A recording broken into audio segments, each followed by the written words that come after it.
friends, I am Vishnu Lokbihari Srivastava. Today I am going to deliver a lecture on Rinasa. Actually, by Rinasa we mean the reawakening of human potentialities. It's a European phenomena which started in Italy and was brought to the high water mark in the writing of great masters like Boccaccio, Petrarch and Dante. Actually, Rinasa elevated human beings to a high pedestal, to a new height, brought human beings to a new height, which were earlier not known to him. And it considered man as an incarnation of God. So the qualities of God were incorporated into the personality of man. That was the great achievement which was brought to the human beings by Rinasa. And man was capable of achieving whatever he wished, and by virtue of his extraordinary quality of head and heart. So that was the major contribution which Rinasa made, elevating the personality of human beings to a new height and bringing him almost close to the stature of God. Since he acquired the qualities, he acquired the features, the potentiality which enabled him to achieve whatever he wished. Actually, towards the end of the 13th century, in the year 1299, the capital city of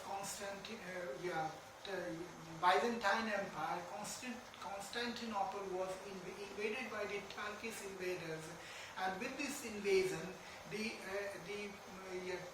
Byzantine Empire or Constantinople was considered as the seat of learning in Europe.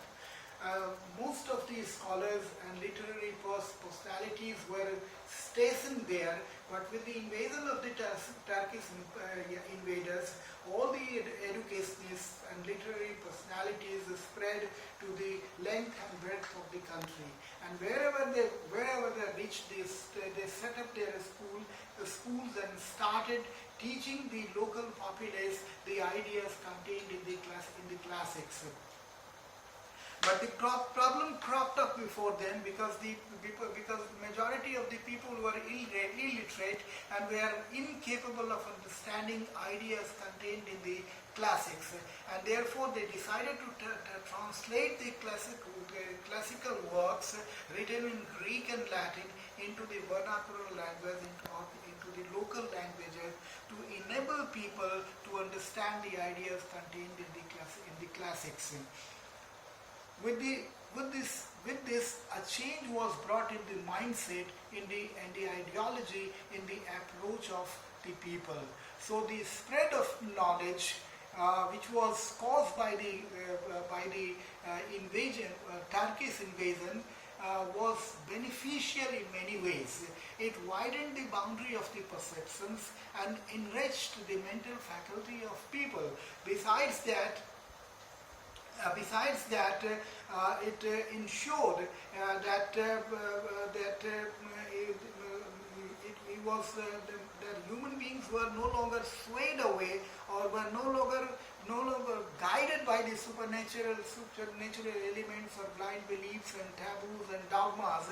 Rather the new ideas helped him overcome the challenges posed by these forces and enabled him to set himself free from the shackles of the narrow domestic walls set by these supernatural elements of blind belief and dogmas which gripped the people during the whole of the Middle Ages.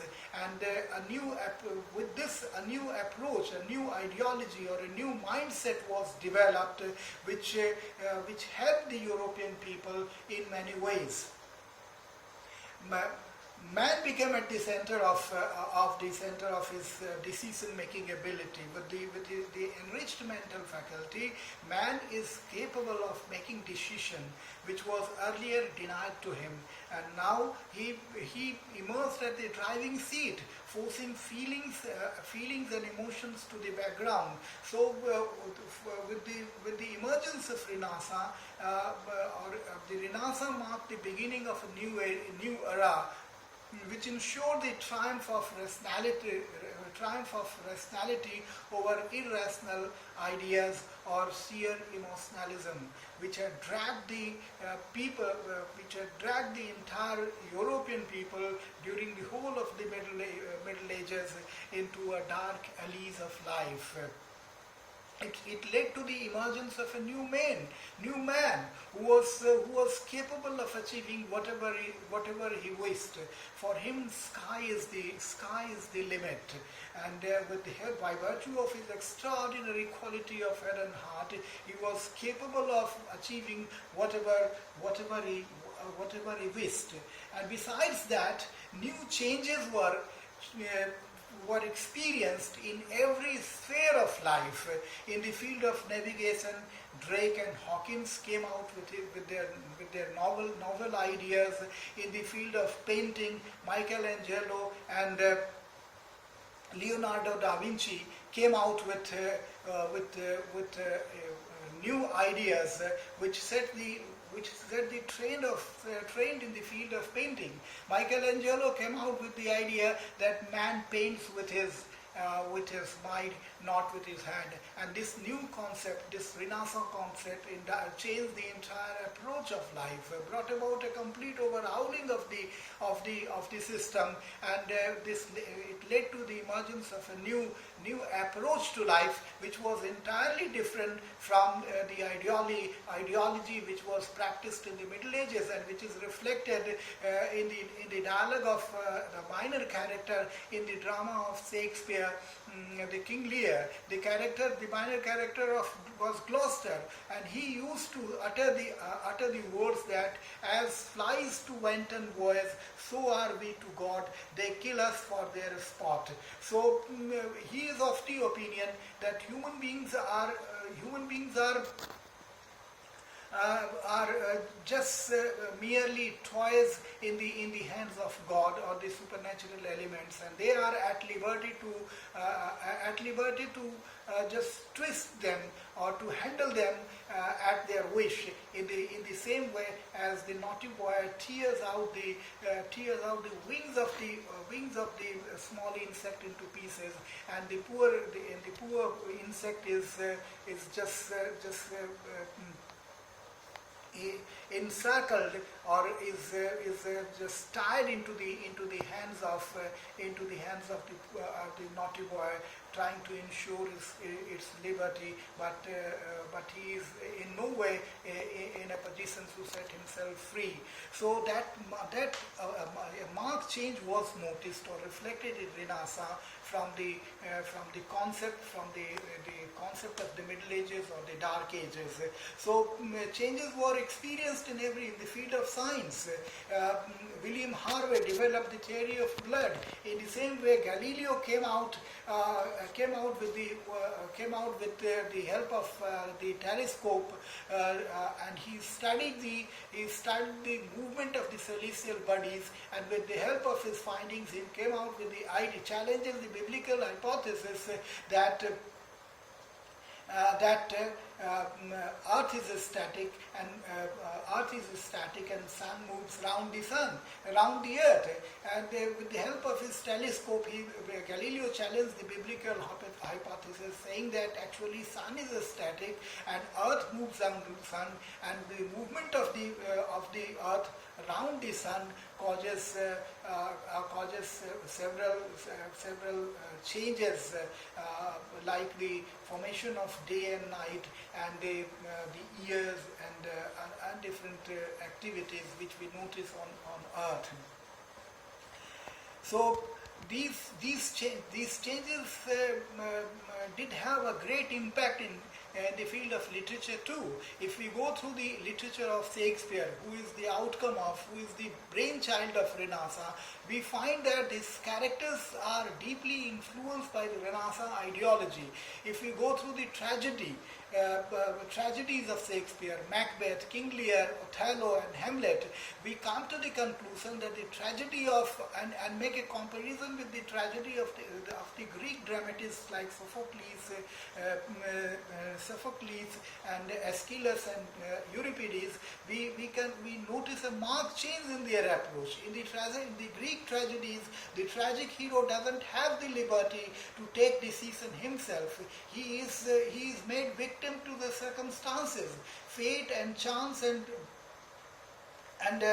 supernatural, superstitious beliefs, they prevail upon him and to force him to dance at their twin, and the poor fellow doesn't have the ability or doesn't have the power to challenge their authority. Rather, he succumbs himself to their wishes. So the tragedy of the classical drama or the Greek drama, particularly that of Oedipus in Sophocles' drama Oedipus complex, is the tragedy which is caused by the mechanism or the conspiracy hatched by the supernatural elements, by the chance and fate. The man doesn't have the ability to take decision at this particular juncture. So decision-making ability was completely suppressed. But if we go through the Renaissance tragedy, the tragedy of Shakespeare, we come to the conclusion that man is at the center, and it is considered that man is the concept of the Middle Ages, that the stars govern the man, is completely challenged, and man become at the center of his decision-making ability. In Macbeth too, the tragedy of Macbeth is caused by his indecision, by his over-ambition. He was always capable of the fact that he is incapable of enjoying at the helm of affair so long as Duncan remains at the center of the power, and he will be succeeded by his son. So the question of Macbeth occupying the throne of Denmark doesn't arise, but the ambition, the soaring ambition in the heart of ambition, which was further enhanced by the prophecies of the three witches, forced him to just violate the accepted norms, rules and norms of society, and which led to his tragedy. In the same way, King Lear, the tragedy of King Lear is caused by indecision. He failed to make a decision between the right and wrong. He didn't recognize which one of his daughter is more affectionate to him, and that indecision led him to his tragedy. In the same way, in Othello, jealousy of Othello leads him to his tragedy. So in all cases, we come to the conclusion that man falls victim. Man is made victim to the flaws, certain flaws latent in his personality. So he is himself responsible for tragedy. This is the Renaissance concept. Man is capable of making decisions. So the decision-making ability is awarded to man, and that is the triumph of Renaissance. That is the changes which was brought by Renaissance to the society, and for which it brought about a complete overhauling of the system. It made a complete change in the system, and for this it contributes significantly for the development of society. With this, I wind up my lecture. Please